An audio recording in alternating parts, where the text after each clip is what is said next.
Welcome to Man Does Tech, where I solve the problems you didn't even know you had.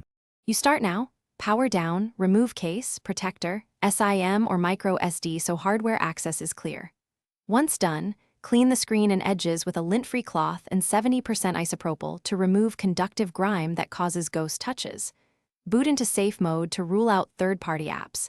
If taps stop, an app is the culprit.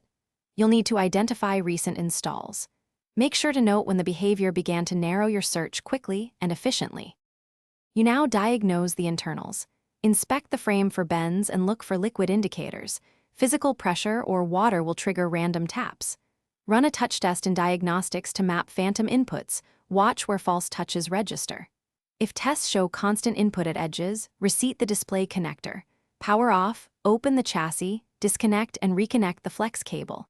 If the digitizer is cracked or unresponsive after reseating, plan a digitizer replacement. Make sure finish by reassembling and testing in normal mode. Calibrate touch input if your device supports it, and observe for stability. If phantom taps continue and safe mode eliminated apps, back up data and perform a factory reset to rule out firmware corruption. Should the issue persist after reset, it's likely hardware. Replace the screen or digitizer, or visit a professional repair service. One troubleshooting tip: if behavior appears only when plugged in, try a different charger and cable before deeper repairs.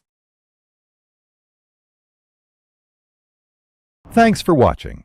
If you found this helpful, don't forget to like and subscribe.